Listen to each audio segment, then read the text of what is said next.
Hello. Cool, welcome. Yeah, thanks a lot for writing this book. It's great to have the opportunity to meet it, to read it.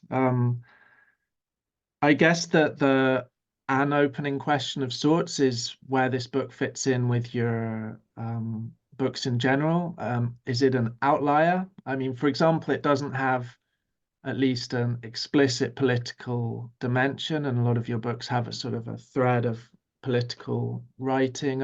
You've wrote The Faith of the Faithless about, I think, 2012, which I guess may have given hints, but as I recall, that wasn't really a book that discussed mysticism too much. So is this kind of an outlier within your books, or is it the kind of culmination of certain themes that you've been working on for a number of years? It always feels like I've been working forever on books, So this is they feel like been with me for forever, but the this and also on the title it's called in the US it's called Mysticism, and in the UK it's called On Mysticism: The Experience of Ecstasy. That was the editor's choice, different publishers. So and it's the closest I've got to um fully embracing a religious position. I've been more taciturn about that, um, for reasons that I now wonder why I was so taciturn. But I was brought up in a fiercely secular world of British academic philosophy, um, and we thought of people that are religious as slightly kind of weak-minded, and so I've been, you know, I would always, until 10 years ago, 12 years ago, if someone pushed me, I'd always respond with some strident profession of atheism. But it was never really the case, and I'm not a skeptic in by inclination. And this book really emerged through intense reading of mystics, and the fact that when I raised the topic, when I said, yeah, because people often ask me what I'm working on. I hate that question. It's the worst question to get because I never really know. So I found a way a few years ago, about 5 years ago actually, of saying, well, I'm working on mysticism, and then I just go quiet, and then uh, someone they start to talk if they wanted to really talk about what they were thinking about. And often you find that there was a real interest in mystical traditions, in religious experience, in forms of ecstasy, and so on and so forth. And that was the same experience I had teaching some of this material, that it really, these are very difficult, strange texts, particularly the medieval mystical texts, and yet they're able to sort of key into something very intimate and intensely personal about our experience. And it's that mixture of the abstract and abstruse and philological with the direct and immediate and deeply felt, which I think is unique to this topic. And this topic is really, we can talk about religion, but the beating heart of religion is mysticism, is mystical experience, which is not a thing, it's not a religion, it is a tendency within all religious traditions. There is a religious tendency, and so that's the focus, and it's just a really interesting topic, and it raises all sorts of fascinating questions, which we can get into. Great. I mean, the opening of the book is a kind of brief story, which is about the world in the pandemic, kind Mm. of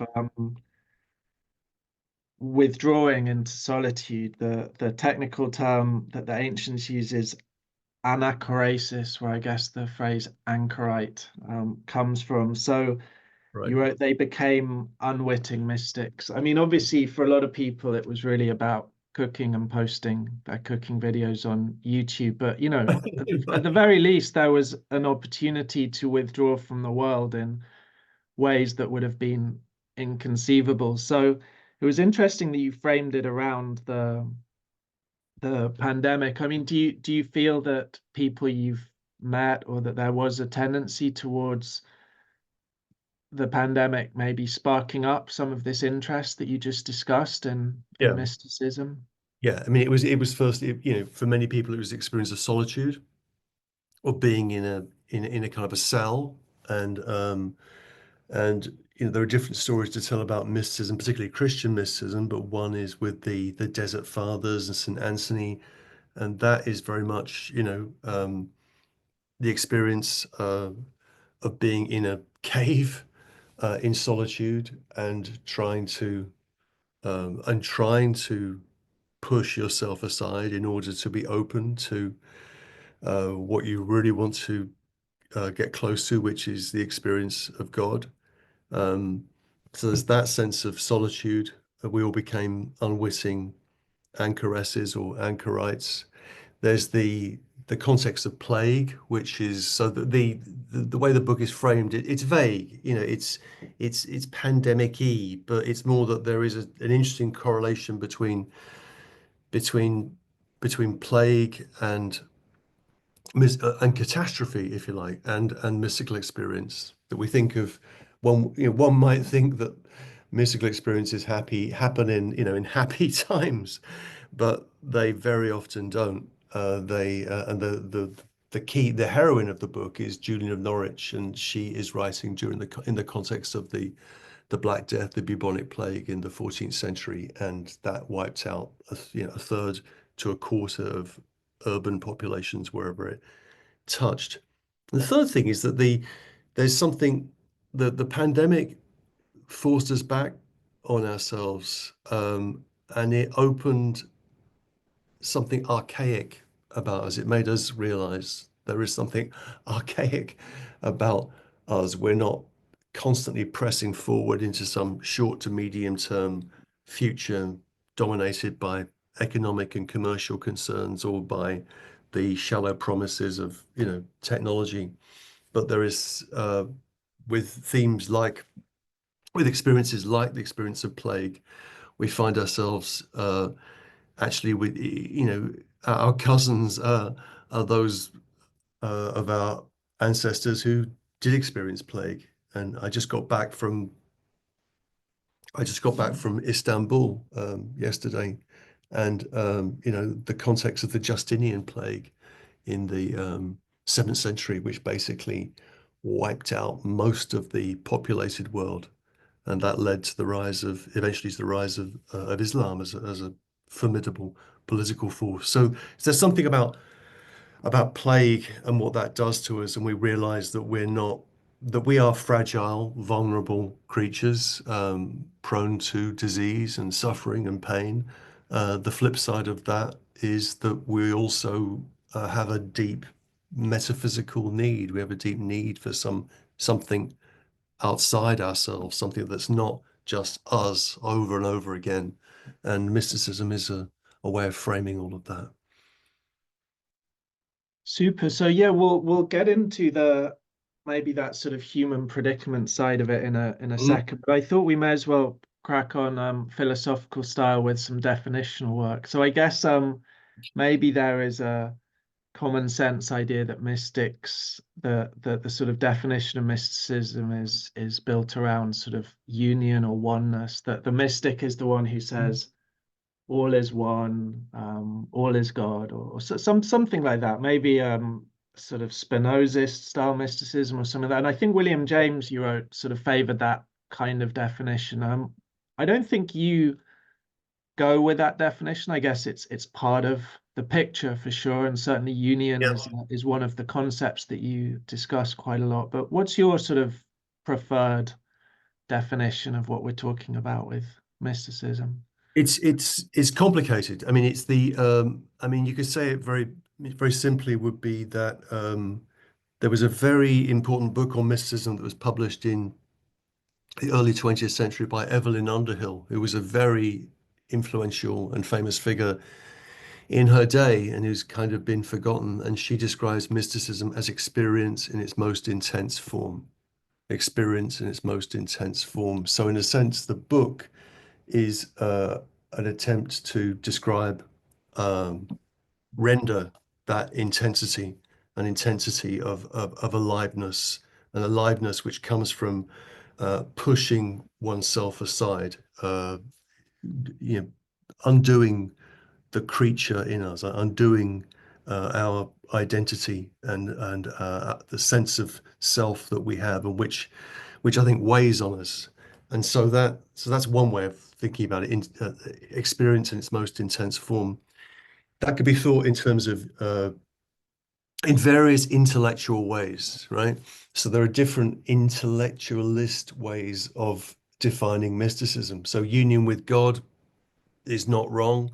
That's the way William James describes it, and I'm very keen on William James.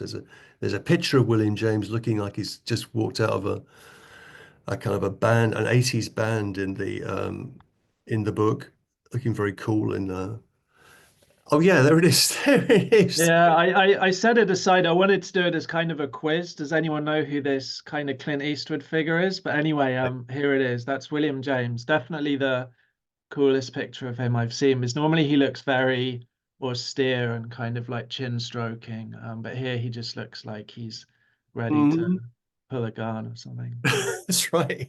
And and James is an exemplary philosopher for me. That James was not.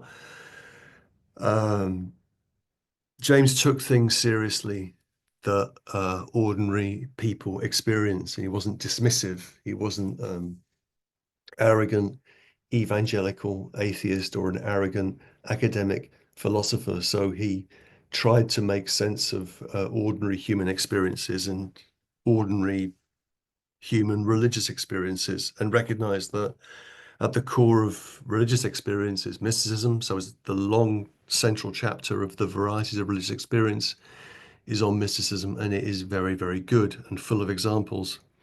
But still, there is still too much something of the philosopher about James and the intellectualism of his approach.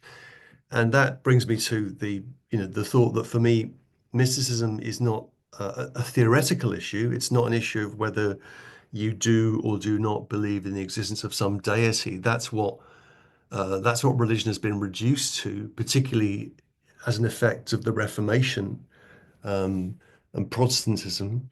And that's deeply uninteresting, I think, to me. It's more that mysticism is about practices of devotion. It's a practical matter, and whether you're willing to engage in these practices. Another book by Evelyn Underhill was called Practical Mysticism. So there is that. We can define it as union with God or in distinction from God. It's the way the great theologian Bernard McGinn describes it. And that's not wrong, but it doesn't really get at what the people that we call mystics actually did. And we're going to get to that in a second. The the um, the yeah, well, I'll just mention that now. Actually, the people that we call mystics didn't call themselves mystics. Uh, so mysticism, this comes back to the question of definition. So mysticism is a modern term. It appears to have been first introduced in French in the 17th century, in a context where there was already a decline in traditional, say, Catholic faith, and um, and then mysticism is more of a kind of a 19th century term for describing all of those, that ragbag of messy, enthusiastic, fanatical, suspicious forms of belief and activity that, rational people should be wary of and put to one side. So mysticism, there's a big problem with the definition insofar as that the concept is anachronistic. We have this very modern idea of mysticism, and then we back project that onto the past, and thereby miss the phenomenon. Uh, Most of the people that we think of as mystics, Julian of Norwich, Teresa of Avila, Angela Foligno, thought of themselves simply as contemplatives or people who lived spiritual lives, and they didn't think of themselves as heretics, right? That's another big issue. There's often a conflation of mysticism with heresy and the occult and weirdness, and that is again a very recent innovation. So the term mysticism, we're stuck with it, but it really misses the what's interesting about the phenomenon. And so it's a hard term to describe, and it gets even messier as well because the adjective mystical does go back. It goes back into um, you know, maybe all the way back to ancient Greece and into strange figures like Dionysius, who used the term mystical in the mystical theology, and that relates to something hidden or something which is spoken with lips sealed. So the earliest mystical texts we have often turn on questions of language that another way of defining mysticism would be mysticism is often concerned with begins from the idea of the incomprehensibility of the divine, incomprehensibility and unknowability of the divine. Therefore, it cannot be contained in a proposition or in a description.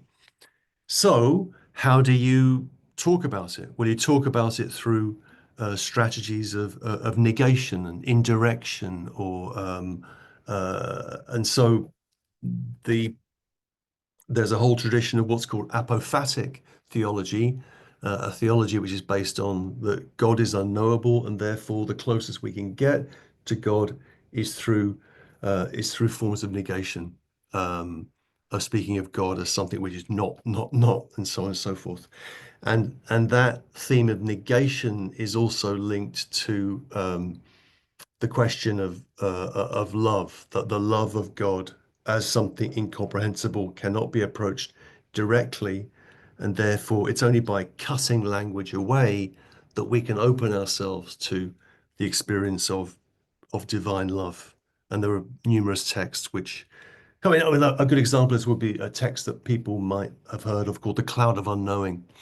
In the Cloud of Unknowing, the basic argument is that there is a cloud of unknowing, and we need to put a cloud of forgetting between us and creatures, between things in the world, in order to peer up through a cloud of unknowing that separates us from God.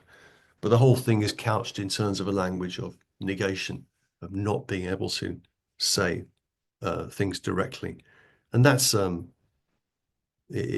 fascinating and tradition of negative thinking. Right. So, I mean, what you were saying then, I wrote down a quote from your book, which is the core of Christian mysticism is a fiercely interesting coincidence of opposites. So your book's framed around a lot of these things, love and negation, Hmm. eros and ascesis, the particular and the general. I suppose that the question that I'd be interested in is um,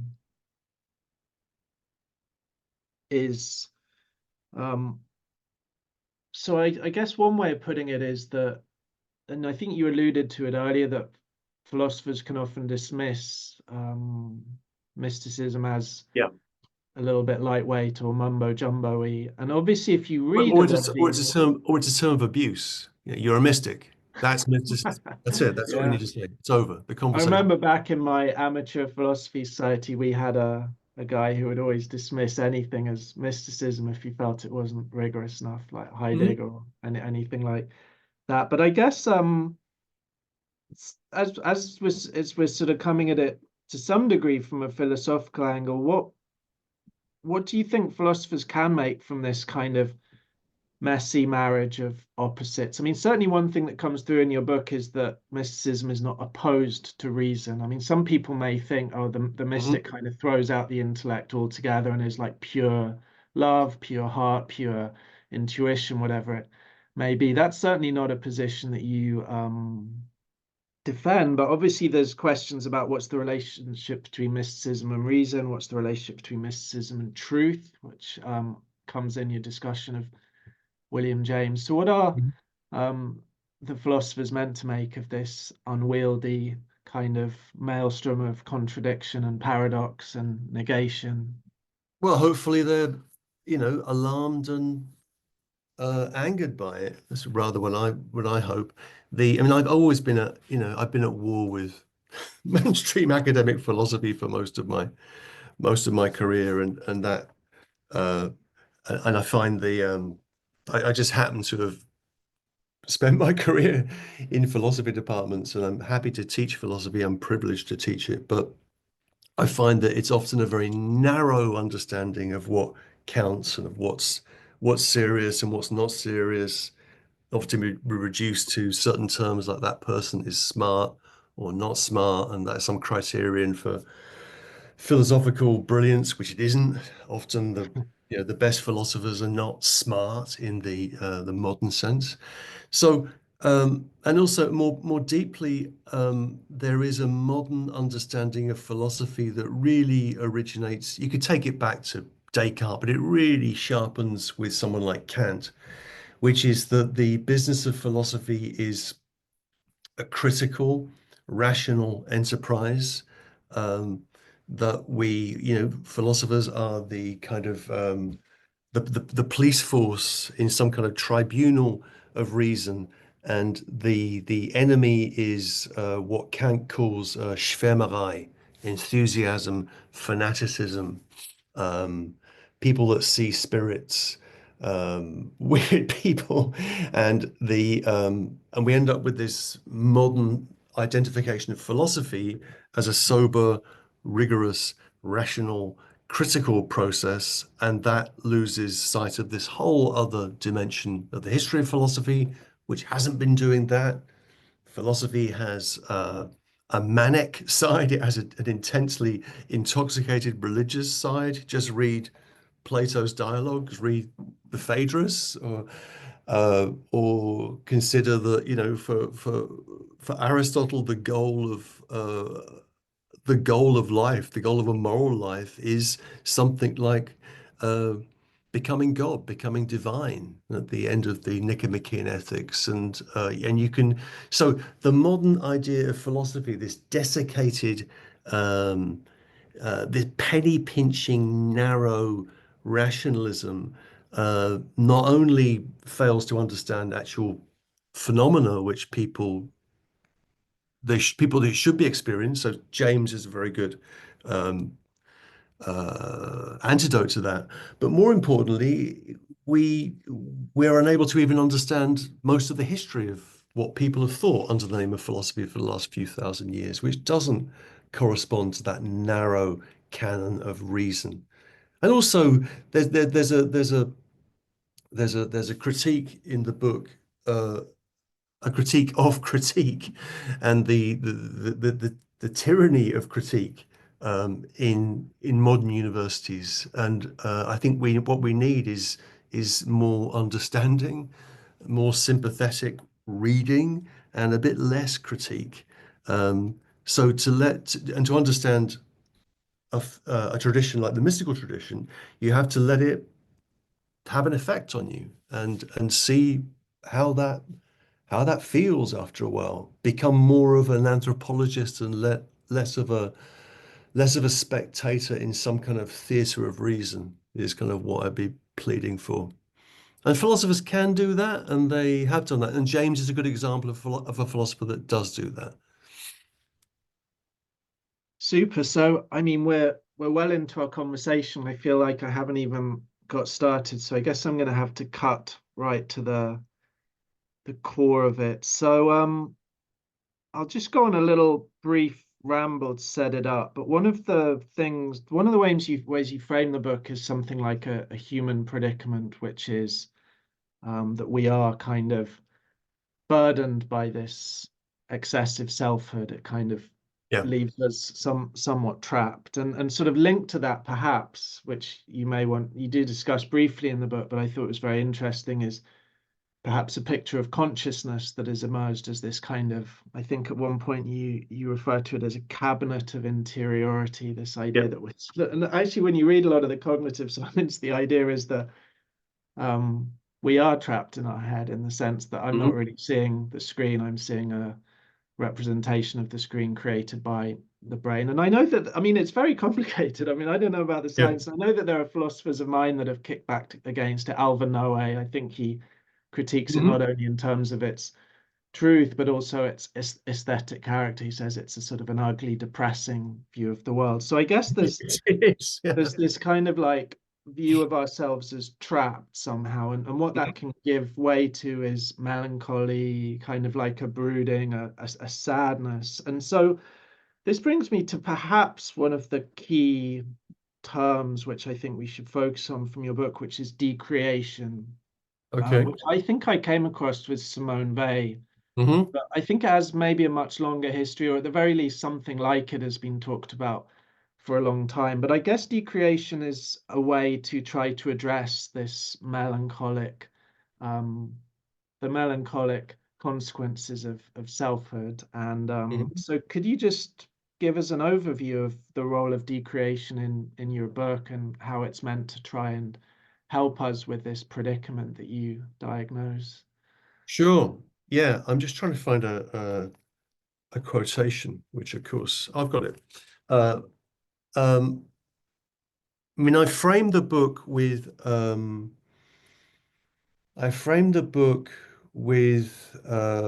Hamlet, with Shakespeare's Hamlet, and Hamlet as the example of the cleverest person we could imagine, the smartest philosophical mind we could ever imagine being, and that is certainly Prince Hamlet, the melancholy Dane, who has, I mean, such excessive selfhood that it emerges in soliloquy after soliloquy after soliloquy.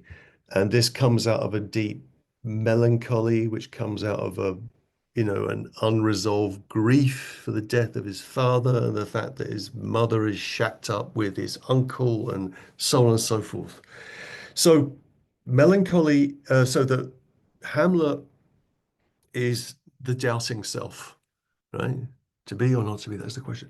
It's that idea of Hamlet as the doubting self, and what that kills in Hamlet is the capacity to love. And in the play, that comes out very clearly in his incapacity, his cruelty towards the person that he loved, who was Ophelia. And Ophelia doesn't pretend to go mad like Hamlet in his, you know, in his wild raving, but actually does go mad because her father's been killed by her former partner Hamlet, and she loves. Um, so the point there is that the excess of self leads to the death of love, and that excess of self is hell. I mean, hell. I mean, who just is it? This is Tolstoy, isn't it? Or no, it's Dostoevsky. I mean, hell is very simple. Hell is the incapacity to love, and the incapacity to love, I think, could be tracked very simply to an excess of selfhood, and the more time and the a melancholy, and that is, I mean, this is perhaps the wildest thing I'm saying in the book. The most difficult thing for me to say in the book was to try to argue for to argue in such a way to push aside melancholy, that to conceive the possibility that, in the words of Julian of Norwich, that all shall be well and all manner of thing shall be well. I mean, what an absurdly naive thing to say. We might think in our Hamletized, clever, rational selves. But that's, I think, that's the proposition I'm trying to kind of lead towards. And how can we get towards that? Well, I think we have to kind of push ourselves aside. And there's a quotation. This is a quotation from Flannery O'Connor. This is from the beginning of part two of the book. And she says, this is when Flannery O'Connor, the great writer, novelist, was very young, 18, 19, 20. And she says, "Dear God, I cannot love thee the way I want to. You are the slim crescent of a moon that I see, and myself is the earth's shadow that keeps me from seeing all the moon. The crescent is very beautiful, and perhaps that is all like I am, should, or could see. But what I'm afraid of, dear God, is that my self shadow will grow so large that it blocks the whole moon, and that I will judge myself by the shadow that is nothing. I do not know you, God, because I am in the way. Please help me push myself aside. Please help me push myself aside. It's that plea, that prayer to push oneself aside that is the core of mystical experience. So it's not some preoccupation with the self. It's an attempt to push yourself aside, and that's what Simone Weil means by decreation, undoing the creature in us, um, stripping away as much of us as possible in order to be open to an actual experience of an actual world and actual other people. And that's I mean, it's completely obvious, right? But we find that a very difficult lesson um, to listen to because we are stuck in our prison cells of the self. Yeah, so I can see, I haven't looked at the questions yet, but I can see that loads are coming in already. So I think we'll have to err on the shorter side for the this part of the event. But there's definitely a couple of other questions I'd like to get in. Mhm. I guess one thing is that with the focus on ecstasy, in Mhm. a sense, that's not like the end game. It's almost perhaps like an entryway. And I think at one point you mentioned Marguerite Porete, who Yeah. said felt that ecstasy was part 4 out of 7 of her mystical Right. journey. But I guess the mystics you describe, and perhaps this is like, a constitutive part of the tradition, are all quite rough around the edges. I guess another word which sort of swims in similar waters is a sage, and the sage would tend to probably focus more on peace and wisdom and tranquility, whereas your mystics are often, I mean, to put it bluntly, the kind of people that these days we'd probably call mad, and we would have Yeah. them Yeah. institutionalized. They have visions, they have delirium, they suffer tremendously. I mean, suffering is integral to every single story you narrate in the thing. I think the phrase you used was um, wounding, pain, distress, and dereliction are kind of like Mhm. characteristic of, Julian of Norwich, or all the various people you discuss. So, what is the place of, say, peace or wisdom in the mystical tale? Is it something that they ultimately aspire to, or is ecstasy kind of the beginning and the end of the mystical world? Well, for Marguerite Porete is a very good example. She was burnt at the stake in 1310 in the Place de Grève in Paris because she would not recant her book, and she wrote a book which was described in one place as a book on refined love, but which was lost for centuries, found in 1945 by an Italian scholar and is now known as the mirror of simple and annihilated souls. So in a sense, there's the key there that we have to become annihilated in order to be open to the experience of the divine. For Marguerite, step 4 of her 7-step itinerary itinerary is ecstasy, the sort of drunkenness with the divine, and then you go through an experience of dereliction, distance, and yeah, and the experience of separation from the divine, and then if you can get through that long dark night of the soul, then step 6, which is the really difficult step, because step 7 happens after you're dead, but step 6 is one where you become divine, right? The God ceases to become God as something separate from you. You have annihilated yourself, and God becomes that thing which is in you and of you and more than you, moving within you. And so ecstasy is a kind of gateway drug to uh, to suffering, and perhaps that higher form of indistinction from the divine, which many of the mystics are after. But I mean, the important point here is that for the mystics, the interesting mystics, this isn't, it isn't a step from kind of, ordinary, average, everyday life to suddenly, oh, hey, here's ecstasy. It's not like taking drugs or something like that. Although that is interesting in many ways, we could talk about that. It's that the mystical states have to be linked to experiences of suffering, and the noonday demon, as the Desert Fathers called it, depression, what we would call depression. And it's only by pushing that aside, struggling with that, that you can find some way of stepping beyond it. And that requires intense work.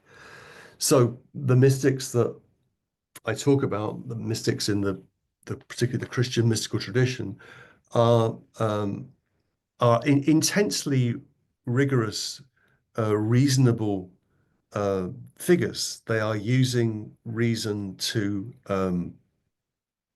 articulate something which cannot be articulated directly. They're not. We have this idea with mystics that there is mystics are these people that just have these excessive, transcendent experiences of the divine all the time. Crazy people seeing visions. Some mystics experience visions. Often those visions don't last very long. In the case of Julian of Norwich, it's 12 hours or so. She gives us a kind of a counting of how long it was. 11, 12, 13 hours. Then she spends 30 years trying to figure that out, and the meaning of that out. And it ends up, the meaning of that is love, she says, at the end of the showings. So it requires intense work, intense labor. It's not easy, but it is possible. And so it's a question of, it's not about the simplicity of, some kind of altered state. It's about whether you're prepared to define your life by a series of practices. If you like, attentive practices. Or one way of thinking about this in terms of where we are now, I think about this in terms of cultivating practices of radical attention, and as a way of pushing ourselves aside, and how difficult that is, because I want to look at my phone, I want to find out what's going on, I've got to do things for work and whatever, but to try and push that aside and to actually read, actually look, or actually listen is incredibly difficult. And that's what's most important. So, so in many ways, the message of the book, and the book, which, I mean, the reason, or how the book emerged was through reading, and I've been doing that my whole life, because I haven't the slightest interest in what's going on in my head. It seems to me repetitive and dull. But if I read books, I can communicate with the dead, right? I can communicate with these people that died centuries and centuries ago, which is amazing. And if I do that in a sustained, attentive way, I can perhaps find some meaning in those things that I'm reading. But it requires pushing yourself aside, and that's always been hard. Distraction is inevitable and unavoidable, but in the contemporary world, it's kind of it's just a deluge of distraction, which forces you back into this into the self. And so I think it's always been difficult. Maybe it's tougher than ever. Don't know if that makes any Yeah, sense. well, thank you. I mean, there's so much. I mean, there's like whole sections of the book we haven't even discussed. It's a very close reading of Julian of Norwich, which is, I guess, the longest chapter. There's discussions of Anne Carson and Annie Dillard, which we didn't touch on. A close reading of Eliot's four quartets. There's a whole discussion of writing, which we didn't Yeah. touch on. So anyway, there's so much more. But I thought, just as a final thing, and I don't even think I'm going to phrase it as a question, but the final bit of the book is a bit called Confession, and I guess it's bringing you in. And it seems that if philosophy began in disappointment, as you've often written, maybe, I'm not saying this is the end, but perhaps it ends in love. And I guess that's a worthy trajectory. I'm glad it doesn't begin in disappointment and end in disappointment. So, Yeah, I think if it begins in wonder, it usually ends in disappointment. Or if it begins in thinking that everything is terrific, it ends in disappointment. So, I've argued for many decades that philosophy begins in disappointment, different types of disappointment, religious disappointment, political disappointment, epistemic disappointment. But that's not the end point. The end point is pushing against that disappointment. And so the book is, um, yeah, the book is a book about the possibility of love as a way of um, not being disappointed. How about that? it's excellent. Thank you, Simon. And yeah, let's crack on with audience questions. There's millions of them, and you Okay. said that you had to be out sharpish at Yeah, because I've got to go. £7:50 I've got to UK. see my cousins. Yeah, I mean, you were Not in England for a short time and you need to not catch seen up for years, with and family. So, Anne's is the first question. She asks, you mentioned at the outset of your remarks that heretofore, when asked about your quote beliefs, you robustly claimed to be an atheist, but quote, that was never really true. yeah, What may have compelled you to deny your actual belief at that time? I think professional shame, and not really having figured things out, and actually, yeah, professional shame to be a proper philosopher, critical intellectual meant you had to be an atheist too. So there was something. So it was. So finally owning up to the fact that I do need to, or as William James says, it's best done through a quote that William James said that he had a passional need to see the world religiously, a passional need, and I think I share that. And He also said temperamentally he's not a mystic, whereas you say that temperamentally you are, at least well, drawn to mysticism. yeah, I'm temperamentally a mystic insofar. I mean, I'm not. I've experienced, little bits and pieces, but I'm not a mystic. I'm interested in mysticism. If people present me with mystical experiences, I don't think you're mad. I think that's interesting. Tell me more. So for me, being temperamentally a mystic is the idea of being just open to open to what appears strange and uncanny. You know, I'm staying in London, not far from where William Blake lived, and he saw. Did he or did he not see angels on a tree when he was 6 years old? Hmm. I choose to believe that he did. You know, I don't think he was bonkers. So there's a yeah. That's how I'd reply to that. Okay, so the next question is from Elka, who mentions how do we know when an experience is the most intense? Orgasm is what comes to mind first, but that's not sufficiently intellectual. I guess that's a good way into discussing the Hmm. erotic. Is one part of your book is to discuss seven adverbs that the ways that people do mysticism. So performatively is one, ascetically is another, but erotically was the sixth one. So maybe Elka's question about orgasm as the most intense form of experience could be a way to address that adverb. Yeah. I mean, it's an experience of surrender, and I'm interested in a theme that runs through the book is the theme of surrender and what areas of our lives we could think of as experiences of surrender where we're not wrapped up in ourselves, and certainly sexual experiences, experiences of intoxication, and for me, particularly experiences of music are experiences of surrender and giving yourself to that thing that you love, that piece of music that you love, that song that gave you a reason to live, that changed your life. And the erotics of it are fascinating. Everything in the mystical tradition, particularly not only in the Christian tradition, this is also there in Judaism and in Islam, but very strongly in the Christian tradition. Everything goes back to the Song of Songs, which is this erotic love poem that winds up in the Tanakh, the Hebrew Bible, and has been interpreted and reinterpreted for thousands of years. And this love song between a woman and a man then becomes and they're relatively young, it would appear from the poem, and there's fascinating stuff going on in it, um, is the basis for um, mystical, how would I put this?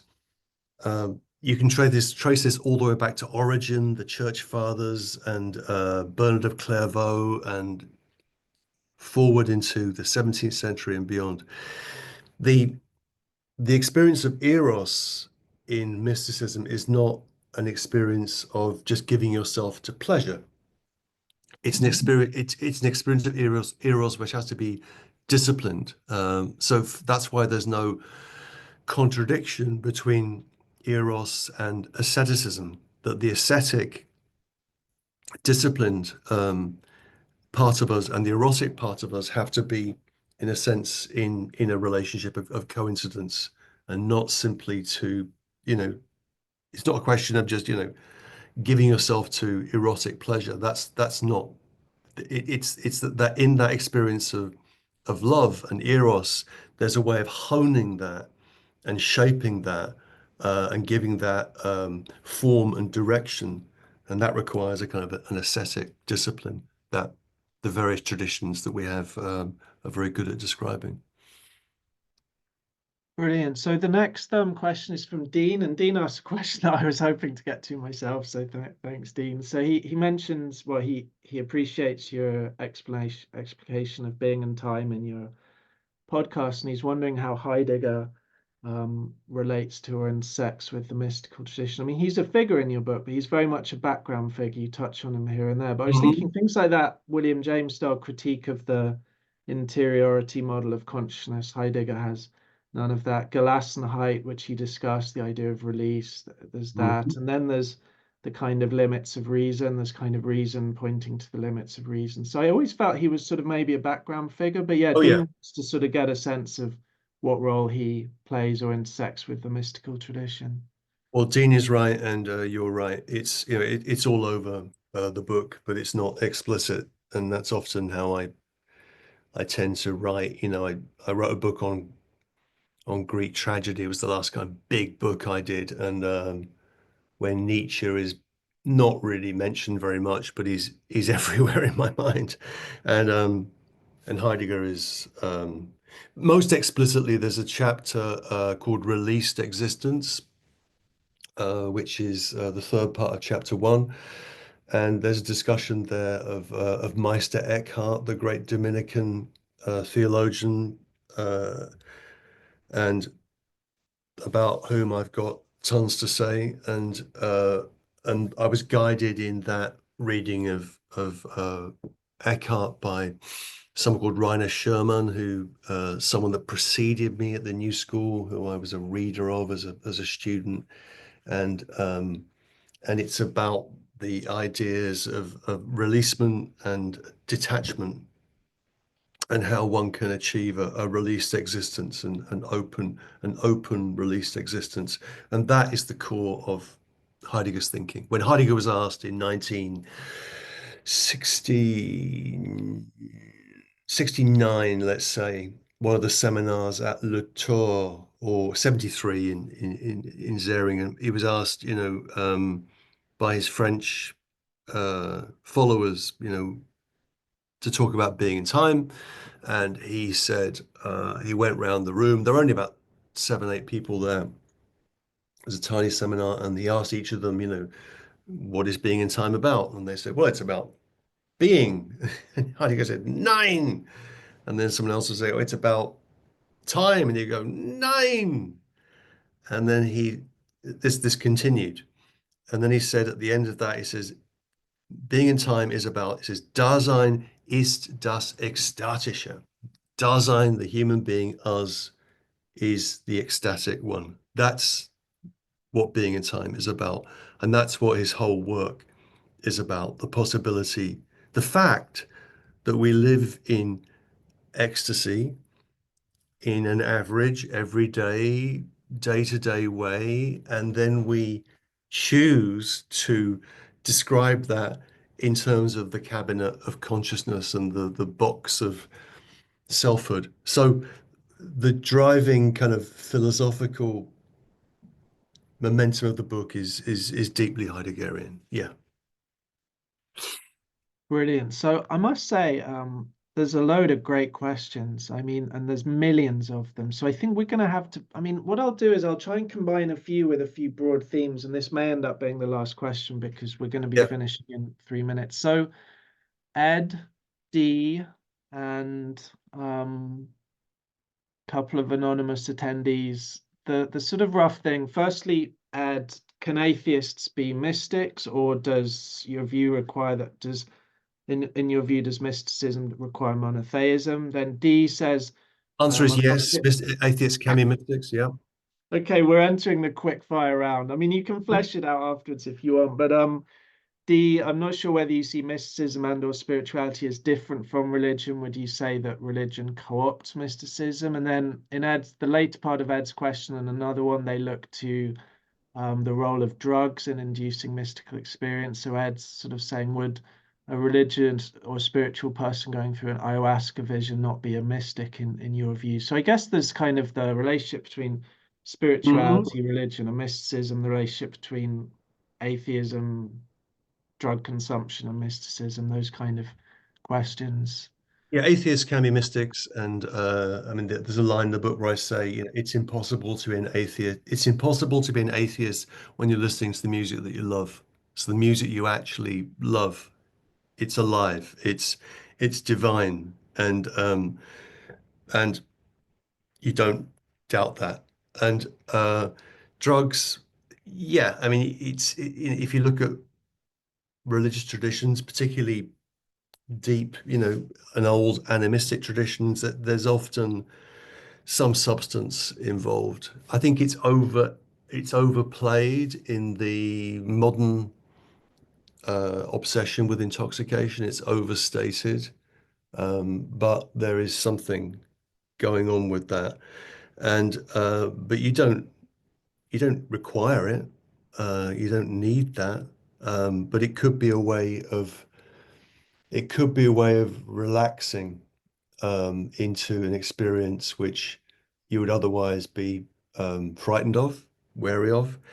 And rather than going to, you know, on an ayahuasca excursion somewhere, I mean, the book is also an appeal to what is local and the local traditions of, in particular, Christianity as something that people think they know, but actually they don't know at all how weird and strange a tradition that is. So rather than finding becoming obsessed with the exotic to focus on the weirdness of the familiar in terms of religion is I think a better way to go.